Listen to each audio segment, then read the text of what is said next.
Good morning, everyone, and welcome to the National Road Safety Partnership Program webinar, Fatigue Technology and Driver Empowerment with Southern Cross Protection Approach. Next slide, please, Claire. My name is Jerome Karslake. I'm Director of the NRSP and its many activities. To find out more, please visit the NRSP website, register for our newsletter, or even better, follow us on social media such as LinkedIn. Next slide. Today's session will go for approximately 60 minutes. We've allocated for around 40 minutes for Claire and 20 minutes for questions, but I think it's going to be very conversational style, Claire. I don't know what you think, but that's my feeling about it. We are going to be recording the session and it will be shared on the NRSP website, and you'll get an email with a PDF and a link to it tomorrow as well. Next slide, please. We'd love to have your input and to make the webinar as interactive as possible. So please send your questions through by typing them into the question box. The chat box is also open, so feel free to comment and place it in there if you wish, but our preference is always for the question box to be used. So now to our amazing presenter for today. Next slide, please, Claire. There you go. That is who Claire is. So welcome to you, Claire. Hello, how are you? So some context of who is joining us and presenting today. Claire is the National WHS Manager at SX Protection. Claire has over 20 years of health and safety experience in the transport industry, with the past 10 years at Southern Cross Protection, which is the medium-sized security company. She's passionate about keeping the night shift patrol office drivers safe and healthy, and has explored the effectiveness of a number of initiatives and programs, including fatigue management, IVMS analysis and incentives, general health and well-being initiatives, and driver training and coaching. So a whole suite of things in there, which we're going to hear about today as we move through. Claire is also a self-confessed data junkie and really enjoys building relationships with industry and frontline stakeholders and using their knowledge and experience to build better programs. She also likes to share the Southern Cross Protection learnings and insights so others can draw on that as well. So I love it, the fact that you pay it all forward, Claire. So welcome, and over to you. Thank you, Jerome. Good to be back again. And just a message for everybody who's listening. If you think that we've got all the answers and we're going to tell you how to fix your problems, this ain't the webinar for you. Unfortunately, we're a work in progress, and I think it's really important to reflect on what is working and what isn't working, and how we can all benefit from each other's ideas. But in the old days, when I used to go to conferences, experts used to stand up and say, this is what we did and it fixed everything. And I used to get really depressed because I'd walk away and think, well, we haven't fixed everything. But now I'm noticing there's a real shift for sharing stories and sharing the things that work and things that don't work, and the recognition that different things work in different businesses. So that's what I'm going to talk about today. Southern Cross Protection is a medium-sized security company. We provide patrol officers on a night shift. We've got about 300 patrol officers across the country who drive light passenger vehicles, mostly Corollas these days, hybrid Corollas, between the hours of 6 p.m. and 6 a.m. And our patrol officers, and if you see one of these cars around, then this is one of ours. We've got about 250 vehicles, and they are driving around industrial sites, driving around council parks, locking up council parks, driving around reservoirs. We do the security for Melbourne Water, and I understand that Melbourne Water is the cleanest water in the world. And so we help stop people putting things in that water or doing other things in that water to keep it pure for all the people in Melbourne and Victoria. But we also do other watercourse reservoirs, as I said, councils, industrial sites, marinas, you name it. We have patrol officers driving around those sites, getting in and out of their vehicles. But obviously, as I mentioned, they work between the hours of 6 p.m. and 6 a.m. We originally, when I first started, they were 12-hour shifts. We now have a range between about 8 and about 12-hour shifts, depending on what the run is and where the run is. We have rural and regional areas too. We have guys who do about 250 kilometres a night, averaging. So we've got some really long runs, and our guys do a lot of kilometres in these little light passenger cars. So I joined the company 10 years ago, and at the time, and some of you might have heard this story before, I said, oh, you know, do you crash many vehicles? And they said, oh, well, you know, these things happen. And so I looked at some data and found that in the preceding year, in 2013, they had crashed 132 of their 150 vehicles, which is 83%. And I said, oh, look, I think you might have a bit of a vehicle crash, driver safety problem. And they said, oh, well, you know, these things happen when you drive a car. You just, you know, crash it. One of the things that concerned me immediately was the fatigue risk. And I also said, oh, maybe you've got a fatigue problem. And the answer that I got was, no. That's only in heavy vehicles. Heavy vehicles have fatigue problems. That's why they keep those journals and do all that stuff. But we don't have a fatigue problem. But we did have some microsleep incidents. So as a result of that, I formed a fatigue risk team with some really knowledgeable people. And one of the first things we did was a fatigue survey. And I nagged and harassed and jumped up and down and actually managed to get about a 75% response rate for this very first survey. I suppose I was new and it was all a bit different. So, you know, people were happy to jump on board. And the survey told us that 50% of our driving population got average less than 6 hours sleep, which was pretty good evidence for me to say, look, I think we do have a fatigue problem and we need to do a bit more about it. So following that survey, we ran some fatigue education and awareness campaigns. We sent out packs for patrol officers, which included eye masks, because of course they have to sleep in the day, earplugs to help them, sleep hygiene tips.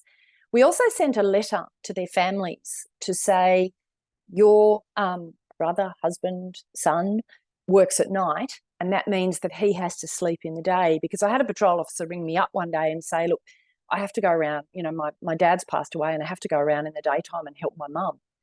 That's why I can't sleep during the day, because she need to mow the lawns and go and do her shopping and things. And I said, well, you have to have a talk to her and say, look, you know, because you work at night, you have to sleep during the day. And if you don't, your life is at risk. So we wrote a letter that we sent out to all the relatives saying, you have a partner or a friend or a colleague or a father or a son who works at night, and that means he has to sleep during the day.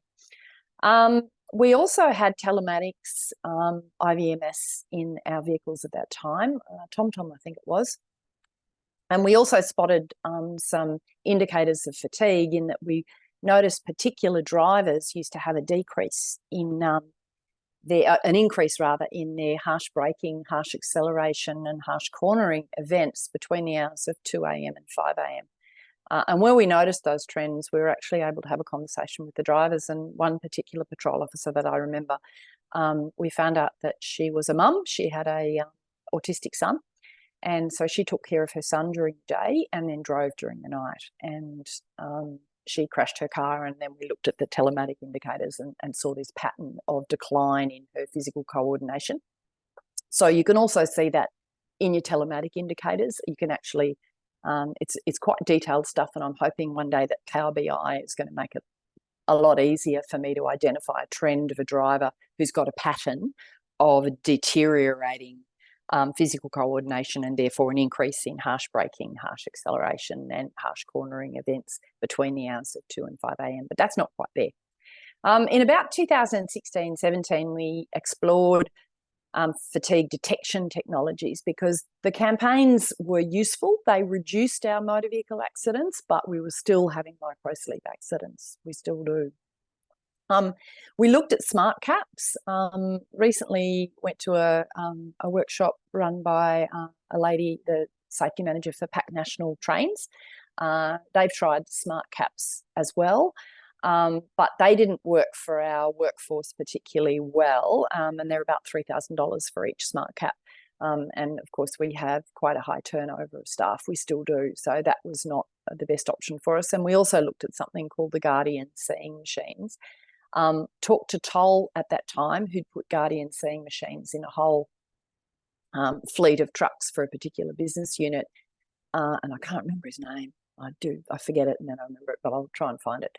And he told me that the big problem with the Guardian Seeing Machines was the admin support to follow up the microsleep or the fatigue events. So at that stage, we decided not to go ahead with the technology, and instead we ran a series of sleep webinars with Carmel Harrington. Many of you will have probably heard of Carmel. If you haven't, she, as a new young mum, lost a baby to SIDS and became passionate about sleep, and went away and did a PhD on it, and has continued to research sleep disorders and SIDS.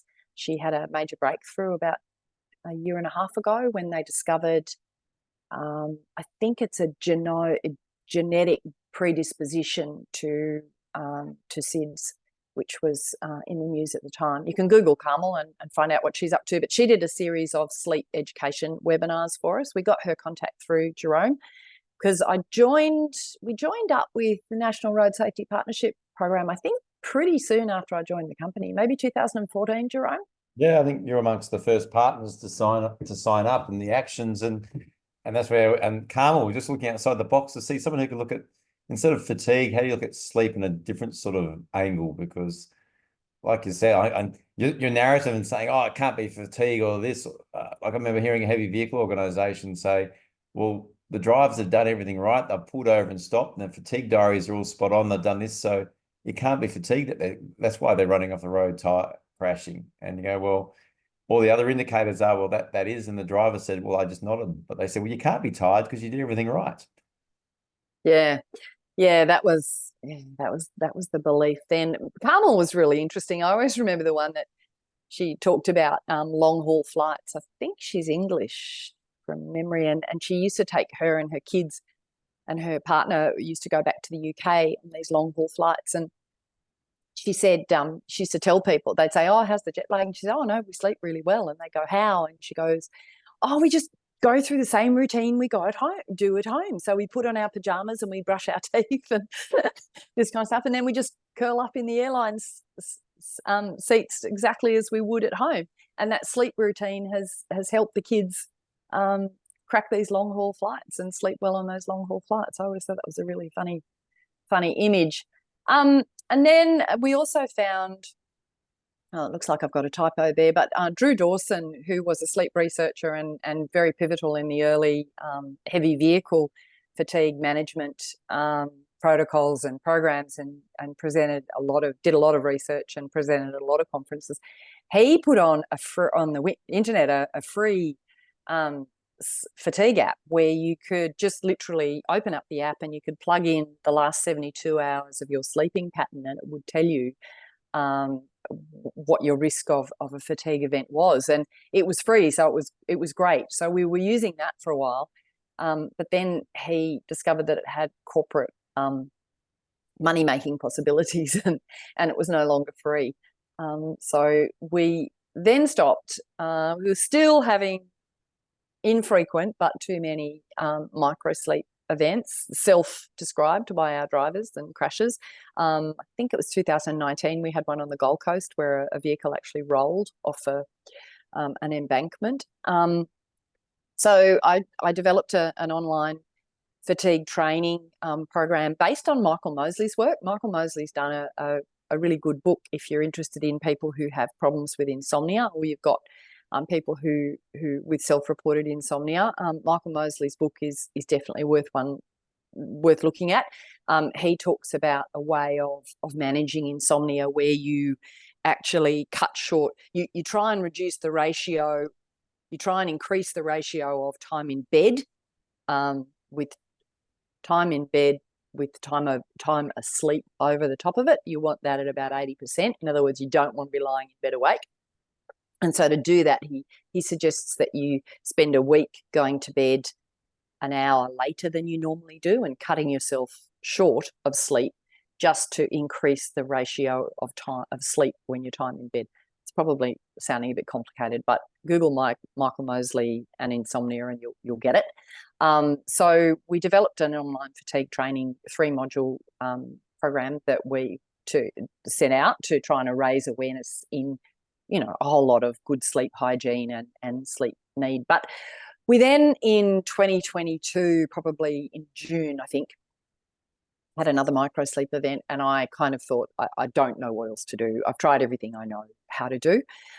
let's go back and revisit Seeing Machines. So I went and talked to the Seeing Machines guys and decided that we would pilot 3 Seeing Machines units in our Sydney, in 3 Sydney vehicles. And I kind of just wanted to do it to sort of see how that actually worked. That worked incredibly well. I had some pretty motivated managers in Sydney, and they were able to really make sure that our drivers realised that we were putting these cameras, these driver-facing cameras, in to help them, to help identify microsleeps and fatigue events. So that actually worked really well, but we learnt quite a lot about microsleeps and people's reactions to them. We increased, we purchased another 3 Seeing Machines, which we put in 3 vehicles in Queensland in December 2022. So now, since we've had pretty much almost 2 years of Seeing Machines data, and we've learnt quite a bit from that. And I'm going to flick over now to, so for those of you, if everybody's familiar with the in-car driver-facing cameras, they identify eye closure, and they either sound an audible alarm, or in the case of Seeing Machines, they vibrate the seat. The second bit is whether that is all that happens and the driver's just been alert, and you had a process where the driver has to pull over or have a rest or ring somebody or something like that. And then the next morning, a manager would be able to see the transcript of what happened. But Seeing Machines actually have a process where that footage then goes to be assessed by a control room for them, just to check that it's not a false positive. And then they communicate with our control room, who then contacts our driver and says, you need to pull over. One of the things, well, I'll keep going actually. I've got a slide that sort of systematically goes through the surprises and the challenges of what we discovered from putting these 6 fatigue cameras in our vehicles. And the first one was, we've had 62 identified fatigue events in 2023.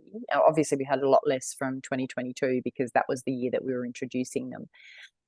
But of those, so we've probably had something like a total of maybe 90 microsleep or eye closure fatigue events that, when we have gone ahead and looked at the footage, and when Seeing Machines look at the footage, we've all agreed is a microsleep, is that every single driver has said, I didn't have a microsleep. The consistency of that response when they're rung up by our control room, or when we conduct the interview afterwards, it has just blown me away. I thought they'd be saying, oh yeah, I am a bit tired, I have a new baby, or I didn't get the sleep I normally get. But no. So the first thing that I'm pretty sure about is the human brain just doesn't register the microsleep. One of the pieces of footage that we had showed somebody on the phone, and he literally had a microsleep he was talking, and you could see his mouth moving, just like you can see mine now. And then you saw his eyes close, his head fall forward, and then he looked back up again and pretty much resumed talking. So it was quite a surprise. So one of the things that we had to do quite quickly was, originally our control room rang and said to the person, you've just had a fatigue event, how are you feeling? Can I just go through some questions with you about how much sleep you've had in the last 72 hours, how you're feeling now, what your alertness is, blah, blah, blah. I've discontinued all that, and all we've done now is mandated, if we get that call, we check the footage, it looks like a microsleep, then there's a mandatory 30-minute nap and they must pull over. If they have 2 in the one shift, then they must go home on sick leave or personal leave, or in the case of contractors, they will have to talk to their contracting people, but we won't allow them to continue driving. And we had to do that because we've just had those denials. And then when we have these face-to-face follow-up conversations with people, the same thing happens. We have people saying, oh, my eye was itchy. We have People saying, oh, I was laughing at something, or I was eating something, or I had something in my eye, or I've got hay fever. So I think, although some people I think are fearful of that they will be in trouble for it, and sorry, I should have mentioned it earlier. We still have an amnesty for disciplinary action in relation to microsleeps. We introduced that as part of the pilot because we wanted to use it as a learning experience, not a punitive experience. So the fact that people are still continuing to deny it means that, I suppose, from my perspective, the understanding and awareness in our society and our night drivers of actually what a microsleep is, the risks of a microsleep, and the potential for microsleeps, and the importance of getting enough sleep if you are a night worker, I don't think societally it is there. So our process is actually to confirm it, pull over 30-minute nap, and then a follow-up face-to-face interview with the manager and the driver, in which we show them the footage, often to say, well, look, how would you explain what we just see here? We have had false positives. We have initially the seeing machines, when people wore glasses, that could be problematic. And then we also have had some guy, and there's only just one word for it, and it's not actually racially based, it's just the shape of your face. If people have got chubby cheeks and squinty eyes, then sometimes you'll get a few more false positives with those people. But you see that very clearly when you go to check the footage. So, and the algorithms in the Guardian machines have got better as well. I've noticed that they're picking up less false positives as well. So they're getting used to our cars. So when you have that interview, we get the managers to go through a sleep questionnaire to identify whether the person could potentially have sleep apnea. And if they do, we get them to take that sleep questionnaire to their doctor and get a clearance. We did a lot more follow-up with doctor clearances earlier on, but recently we're doing less of that because we've got some other processes which I'll talk about. But we also had in Lismore, one of our patrol officers who had a couple of microsleep events. We sent him off to the doctor. He's got sleep apnea. I thought sleep apnea was the middle-aged disease. But yes, we're now identifying sleep apnea in really quite young people. And so that's something that we have to definitely keep front of mind. In the interviews that I've conducted, I've noticed that the message that people need 7 hours sleep is pretty good. Most people seem to know that. But what they don't think of, and we had a particular accident, and I was talking to was it an accident? Yeah, it was an accident. I was talking to the driver. And so he had, which is what we try and educate them not to do, which is they're swinging between day and night shifts. So on their days off, they sleep at night. So he got up in the morning at about 8 a.m. and then went back and had a sleep, a nap in the afternoon of about an hour between 2 p.m. and 3 p.m. and then fronted up for work at 6 p.m. And when we said to him, you've had a microsleep, tell us about your sleep, he said, I had 8 hours sleep. And he did have 8 hours sleep between midnight and 8 a.m. in that last 24-hour cycle. But he had, by the time we got to 2 a.m. and he was still driving around, he had been awake for longer than 17 hours, which is, as you know, is the equivalent of a blood alcohol reading of 0.05. So one of the things that we're emphasizing a lot now is the length of time awake. And I think that needs a lot more reinforcement for people. And I've talked about the overall lack of knowledge about sleep in society.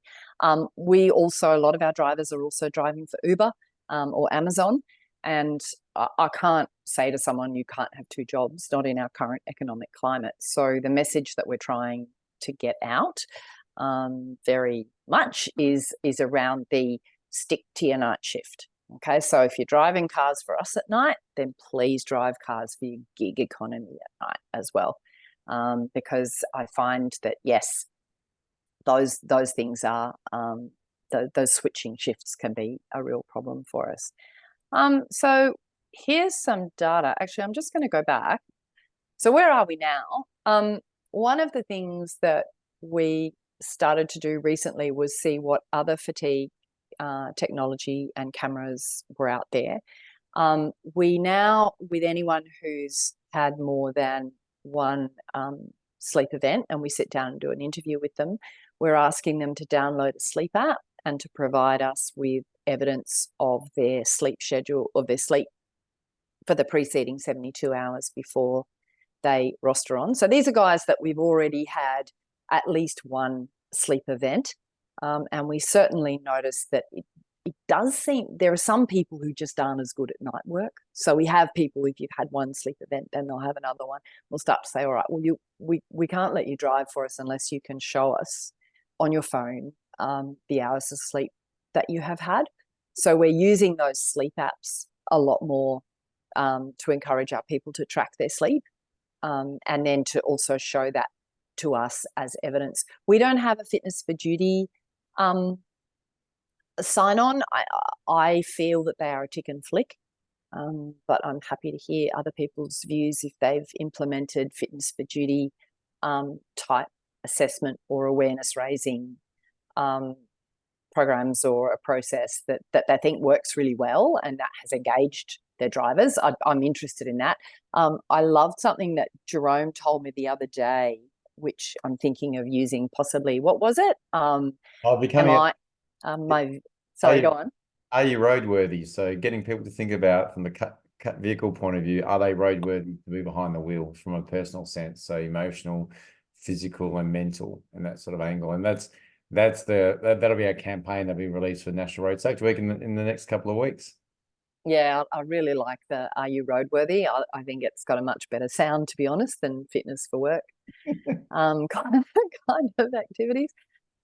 We are also going to have to remove the amnesty on sleep events and performance management process. And the clincher for that was a driver that we had in the Gold Coast who had a number of micro sleep events. We were managing him with the app, him presenting the app to his manager showing his sleep hours, and then he had a micro sleep crash. It was only a minor crash. He was okay. But we had a conversation with him, which was, I don't think you're suited to night work. We also have day static guarding work. We do retail static guarding work. We do gatehouses. So there are other places for our nighttime patrol officers to go who are not good at driving a vehicle at night shift, basically, and at driving a vehicle. So we do have other options. So I think we're going to have to move to a formal process for how we are going to identify, and then at what point we will be saying to someone, look, we can no longer safely keep you in a car. We've done everything we know how to do. Your doctor's checked you for sleep apnea. We've tracked your sleep. We've educated you. And we think you're just somebody who's probably not going to be best at doing night work, and we need to move you into a safer place for you. So that's probably our next stage. But also, I think Brooke, who is on this call as well, who works with me as a safety advisor and very passionate about this stuff as well, when she joined me, she said, look, we decided let's have a look at some of the other cameras and some of the other technology that's out there. And Brooke found a company called Lynxio, which has some driver-facing cameras that they've brought in and are using with a combination of AI for similar to the Guardian seeing machines, but the camera quality is beautiful. It is just next level. They are still in the process of getting their whole system set up. They were very much a startup. And so we have partnered with them and given them lots of feedback about, well, this works for us, this doesn't work for us. The bit about them at the moment that we need the provider, the fatigue camera provider, to assess the footage for validity and then to contact our control room. I don't want our control room to have that responsibility. I think it's too much of a, what's the word? I can't think of it, but yeah, it's always easier when you have an independent third party because it's that's what I want. Yeah. it means you're not playing the role of big brother. You've an expert. That's what their job is, and you can say, look, and so that way, I guess that you're being impartial the whole time. I guess, and you have an umpire, I guess, instead of umpiring your own game. Yeah, so that's what we've asked Lynxio to set up or investigate. So that's I think going to move forward, and we will then look. Brooke is passionate about putting lots and lots of these cameras out there. I still and probably everyone on this call is aware of the prosecution in WA where a transport company had the cameras in place, but they weren't acting on the identified microsleeps or fatigue events. And the judge was scathing of that. And I'm very mindful that the follow-up and the tracking, and we've only got, how many do we had 62 in a year. So yeah, roughly one a week is 1.5 a week. And just the management of that. So then that's the follow-up with the manager and say, can you sit down and have a face-to-face conversation? And we join in if we can. And then if that person has another micro sleep or another fatigue event, how we're managing that, and then tracking if we're sending them to the doctor, if we're getting them to show us their apps and their sleep patterns, if they've got a CPAP machine and tracking the CPAP machine use as well. It's fiddly. It's really fiddly, and it's time consuming doing that sort of follow up. And I wish I could say that we could just send it to the manager and forget it, but we can't. We find that we do have to get involved, and we're gradually educating our managers in the questions to ask and how to have these interviews and in that follow up. But it's really quite time consuming, and that's my concern with rolling this out in 240 vehicles, I suppose. But Brooke, if anyone's got questions about that, I'm sure Brooke will be able to answer them shortly. I'm sure she'll have a plan. And I've got a question here as well, just while you're talking, which relates. I thought, do you educate staff around your caffeine? Because I remember when you had those ones, I guess you highlighted the education, people understanding sleep. How far do you go along in doing that? Most of our drivers, in my experience, use caffeine as a tool already. For us, our night shift worker, they're night shift workers, and they use caffeine. So I have it on I'm pretty sure but I'd have to check. It's in our fatigue training. And our biggest concern with caffeine is actually, so we had a situation in WA where, no, it was Tassie, wasn't it, Brooke? We had a patrol officer in Tassie who was drinking Coke because he was doing it for hydration. And then he was drinking so much Coke that he actually got dehydrated and ended up having to go to hospital. So the education that we have done is very much around caffeine as a strategic tool to manage your fatigue. And that you've probably heard of that recommendation where you drink caffeine and then have a 20-minute nap, which allows the caffeine to kick in, which means when you wake up from your 20-minute nap, you've got the benefits of the nap and the benefits of the caffeine. We've included that in our training and talk about that quite a lot. And actually, I didn't mention it, but one of the big cultural changes that we have made is when I first started talking about fatigue in 2014-15 and started talking about having a nap on a run. I had managers saying, you can't say that. They'll all just pull over and be sleeping all the time, which was not our experience at all. Once I started saying it's okay to have a nap, I don't think I've had a single incident where a manager has rung me and said, I've got this guy who keeps going to sleep. How do I performance manage that? So we have done a lot of education around taking naps, but not really around caffeine outside that caffeine and nap recommendation, Jerome. I don't know if that answers your question or not. No, it's good. No, the discussion around the power naps and the worry about people having it all the time. Because if you think about it, like you're never really going to go to work to sleep in a car, are you? It's probably not the most comfortable place to go ahead and to be out at night and just try and do that day on day, is it? Yeah, the other thing I remember, I had this manager in the early days.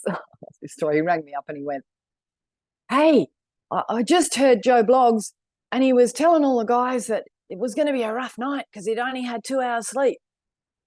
I told him to go home. Is that all right? What am I going to do now?" And I was like literally dancing around the office going, yes, I've made some cut through here.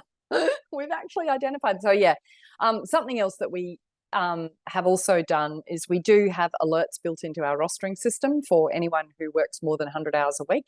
And to if there's less, if you can't roster someone without an alert coming up inside 10 hours from when they were previously rostered. But what we have to do, we've just changed our rostering system, and I'm on my list of to-dos is to work through those reports and actually start tracking those reports of people who are systematically overruling that and the location of that happening.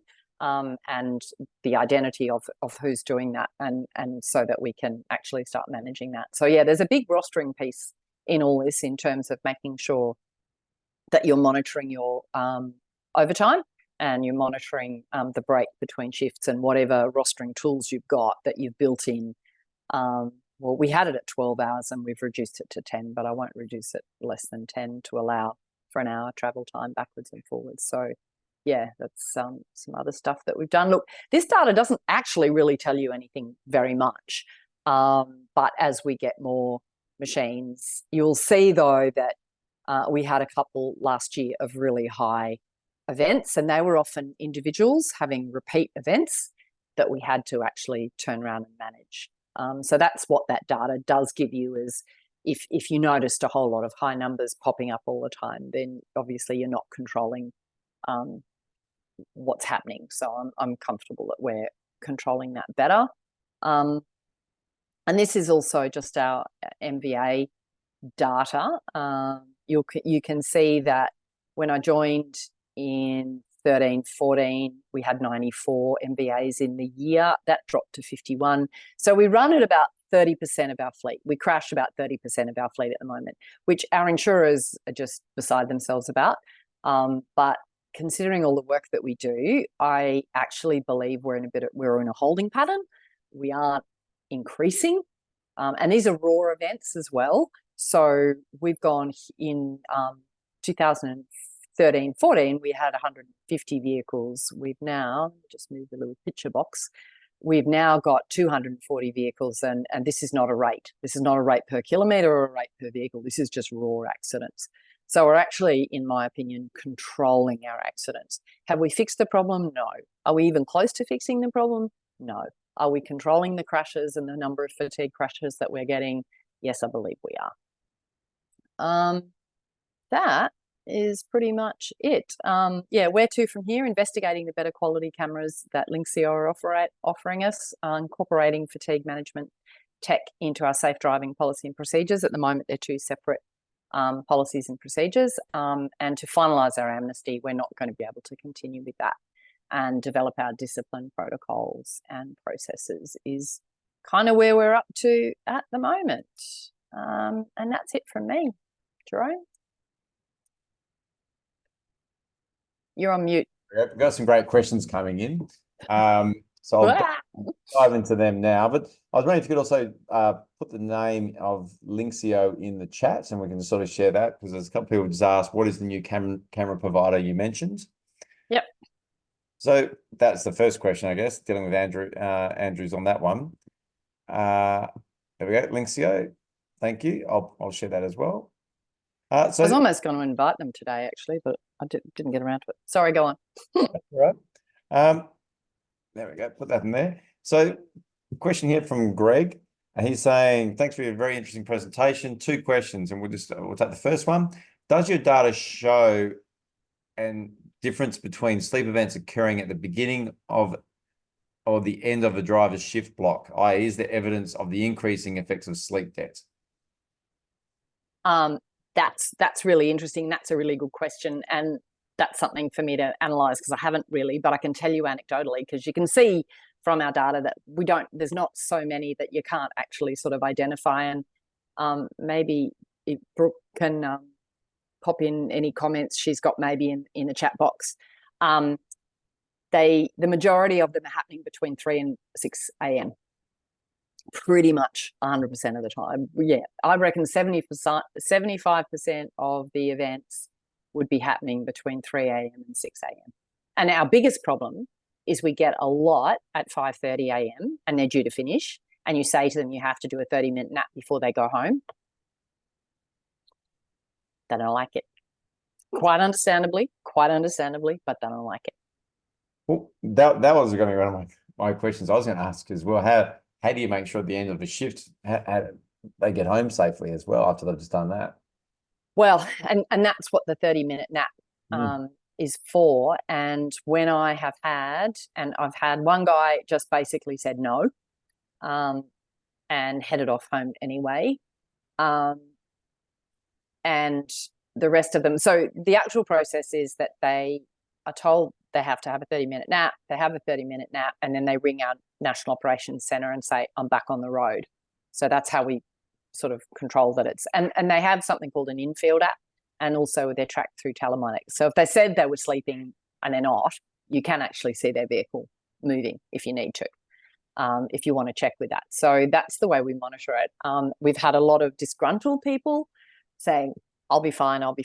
And then we had this one guy who just said, I'm going, and our National Operations Centre, I mean, they're not line manager either, let him go. And I was not happy about it, but it's really hard.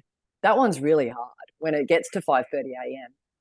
What I have said is I actually think we should be driving them home or getting them to get an Uber, and organising that if we feel that it's fair for them to try and get home.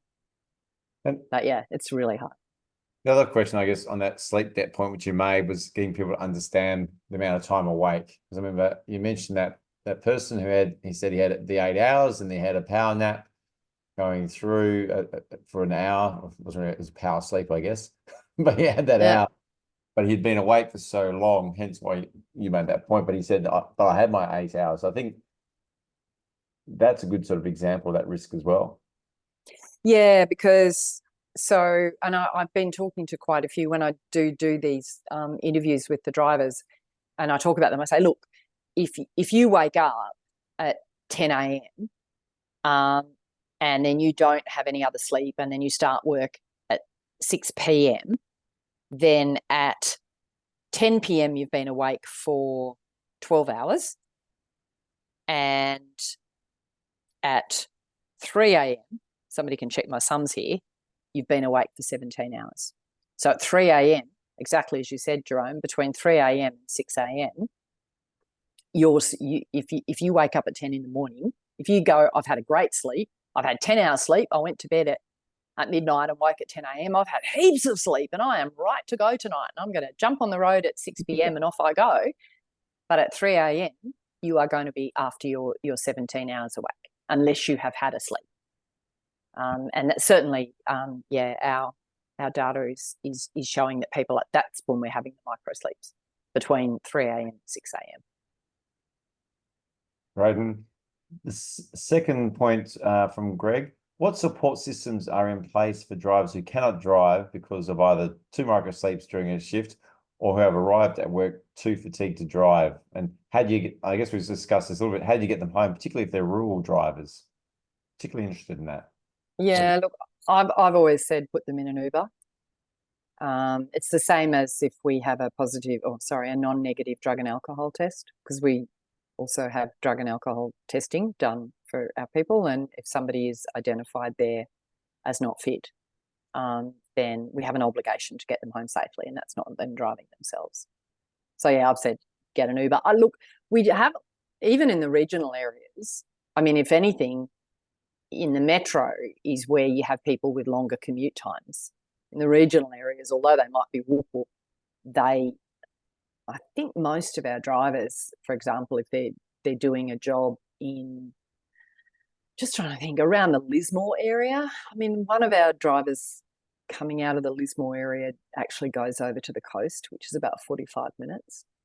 But yeah, we haven't had a problem with that, but I would still say if you can get an Uber, then you get an Uber. And if you can't get an Uber, you need it. Somebody once sent me a photo of one of our patrol officers asleep in his car in the yard.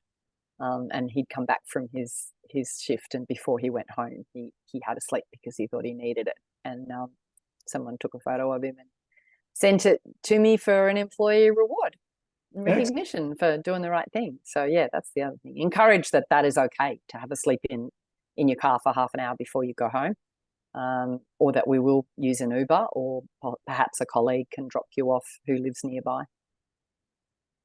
That's great, thank you. And another person's reached out, Anna, who has a PhD in sleep deprivation and driving, and I'll pass on her contact details to you as well. Thank you. She knows more about it than I do. Yeah, she said including sleepiness levels, symptoms, drive experience that can accurately predict near crash, fall asleep events in the next sort of 15 minutes. So I'll pass that on to you, Claire. Yeah, that would be great. Another question here from Andrew. Do you give staff a lot of information on the risks of driving between 1 and 5 a.m., i.e. circadian rhythm, the dulling down of the brain? That's a tricky one, because the ultimate control is not to do that work at that time. And that because human beings are not designed to work night shift. And our anecdotal experience is that people who can't, there are people who can't do night work and are not suited to it, and they tend to self-select out. They tend to, the example with this conversation with this guy we had on the Gold Coast was to say to him, look, we've tried everything we know how to do. We don't think you're suited to night work. It's too dangerous for you to do. So we accept that it's not ideal that people are working between midnight and 5 a.m. But some people have to work during midnight and 5 a.m. And the best people to do that are the people who seem to be capable of it, and it doesn't seem to bother them too much, and B, to educate them as best we can to manage their sleep properly, take it seriously, have support processes in place. But we have to acknowledge, exactly as you said, that human beings are not designed for night work. And so you are going to have alertness problems and cognition problems with people doing work at a time when everyone else is sleeping. I don't know if that really answers the question, but yeah, we openly acknowledge that is the case, and that night workers are at higher risk of developing diabetes, heart disease, obesity, depression, marriage and relationship breakdowns.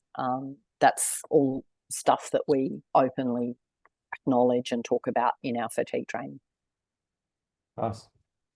I will always say, one thing you always give Claire for them, always honestly say exactly how it is. Why having a conversation with you. For my sins. And Tanweer's got a question here.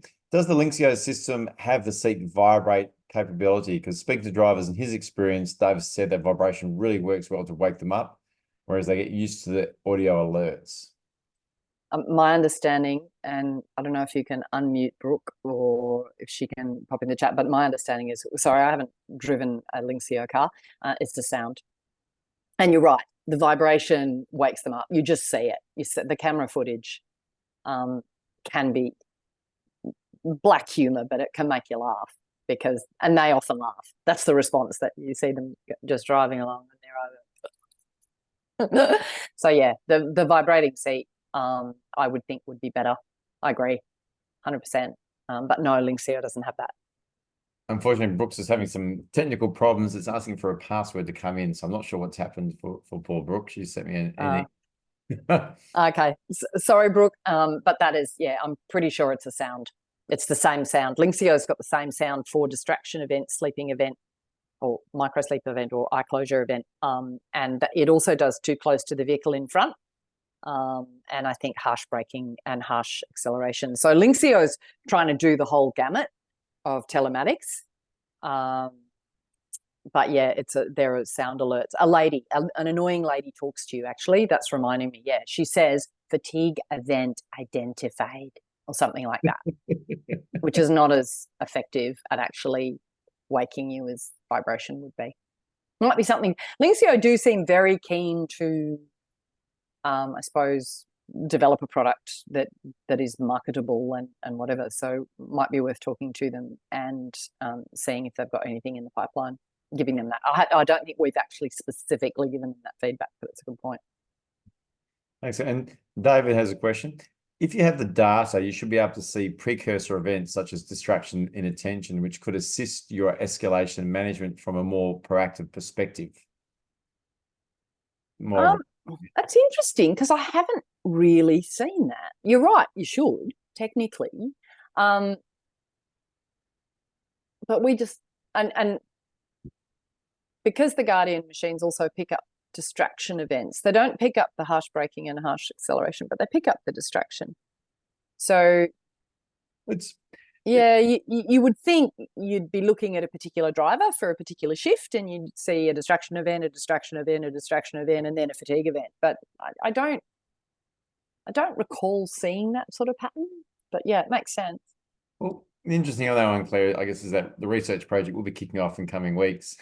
We'll be doing the driver training course around fatigue. That's part of the exploring, because on that comment, David, I guess a lot of people games are self-regulated. Everyone has quite different measures in the precursor events. So my colleague worked out that her husband, I should say father, her husband begins rubbing his head a certain way when he's tired and driving and those needs to shift. So some people's legs begin bouncing. It's because it begins a long time before you actually have your eyes begin getting heavy and you get distracted. There's other ones before that. And this is where I guess it's getting people to understand, identify what those events are. And that's what we'll be doing with a number of Claire's workers, testing it, evaluating it, seeing how effective it is to try and develop that process. Yeah, so we've got Monash. We've been trying to partner with Monash and help them with their fatigue projects. And so we've got them trialing some of their training programs with us next week, with both our on the job frontline workers and also some of our managers. And some of our drivers have been issued with, and I can't say it, actigraphy watches that Monash are going to use to give them a bit of insight into our sleep wake patterns for our drivers as well. So I've completely forgotten to mention that. Jerome, sorry, we're doing that too. Well, and I think that's the key. What you can also see, what you've gone through, it's a journey of continuous improvement, because it is difficult. There is no silver bullet, like you mentioned. It's a systems that you're trying to keep testing, adapting, you're exploring different areas, and then putting this out there for others to draw on as well. So Anonymous is asking, does demographics play a role at all?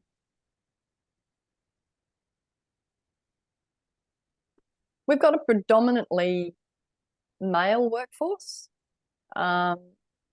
We have a predominantly Pakistan or Indian workforce, but predominantly young males.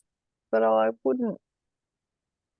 Outside that, that's just the workforce that we've got. I haven't noticed any particular demographic patterns in any of it. As I said, the only thing I have noticed is humans obviously can operate effectively on varying amounts of sleep, and we do seem to self-select.